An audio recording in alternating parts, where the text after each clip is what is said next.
To whom this may concern. This is Stanley J. Beaufort. I am writing this letter to absolve myself of sin so that, in death, I can endure an ecstatic sense of childlike impotence. Forgive me, Father, for I have sinned. We are the clay and you are potter, but in recent, I have been the potter and you my material. But if I'm being honest, that's a bunch of bullshit. 3 years ago was the first time I took drugs. I ingested roughly 1,000 milligrams of trimethyloxyphenylthylamine. And for those of you who don't know what that is, it's the active principle of peyote. Now, unbeknownst to me at that time, 1,000 milligrams of mescaline is considered way north of a heavy dose.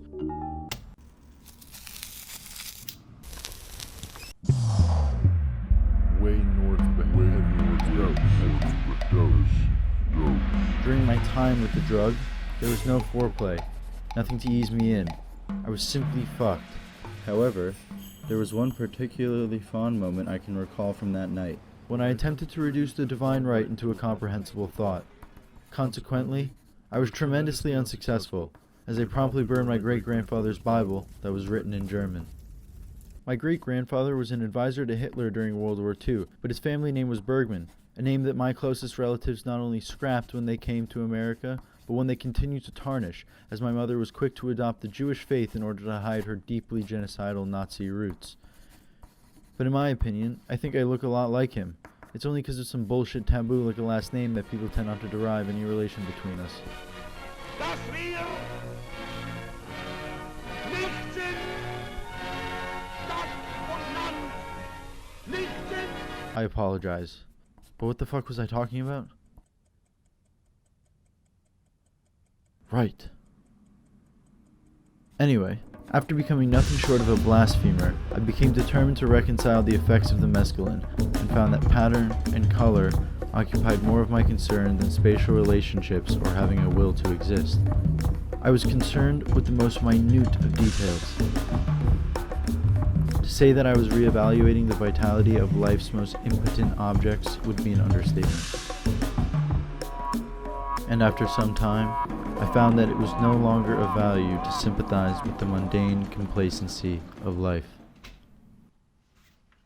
And when I think about it, I would rather run through the street in a pair of white boxer shorts, suffocating myself with a plastic bag and a firework up my ass, than try to ask a friend of mine how their day was going.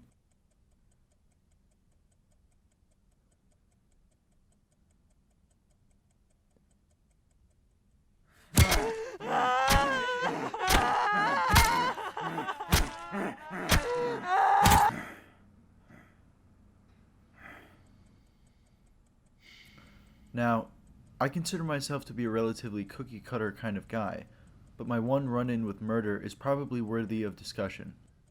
Please excuse my being vague, but there may or may not have been that time I killed an ex-girlfriend of mine because she attempted to condescend the size of my manhood. The story is as follows.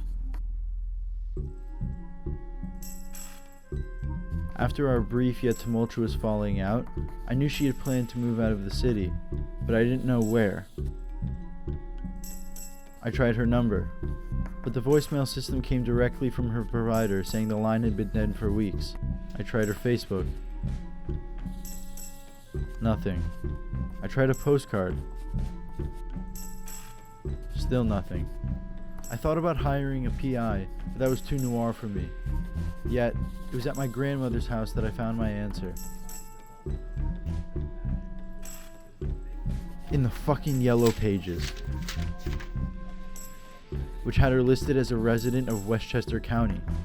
So I bought a train ticket, and when I arrived, I attempted to confess my love. But she suspected my intentions would be to exploit her for sex. She needed to know how truly in love we once were, and as a courtesy, I cordially invited her to a cup of coffee. But that was vetoed. I even conceded at one point, admitting that she deserved better, but no matter what I said, it just wasn't her jive. It didn't even seem like for 1 second of the time I was there that she actually wanted to listen to what I had to say. Something had happened. Probably the suburbs, you know? Everyone's a bored old fuck with their dick in their hands when they move to the suburbs. And after she shut up about how much pain I caused her, yada yada yada, I played my hand. and said that the prospect of staying with her now sounded about as enjoyable as castration from my Nazi grandfather. She slapped me and told me that, quote, 2 inches was never enough, end quote. So at that point, I had to kill her. And documented the entire day in a series of photos I intended to make into a scrapbook, but never did.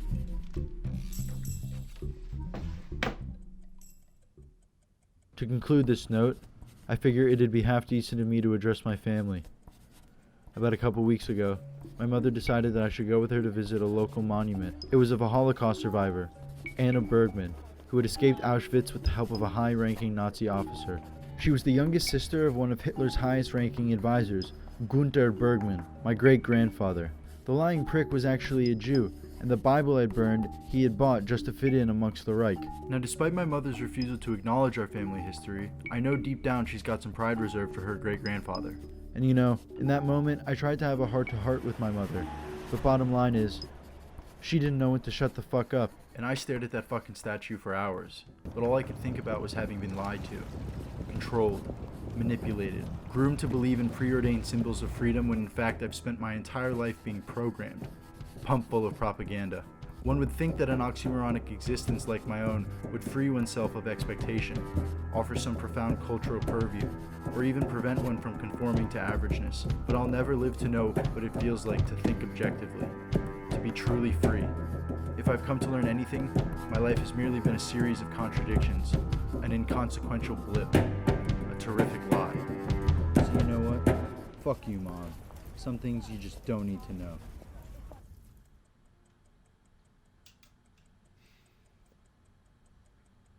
So what are my options?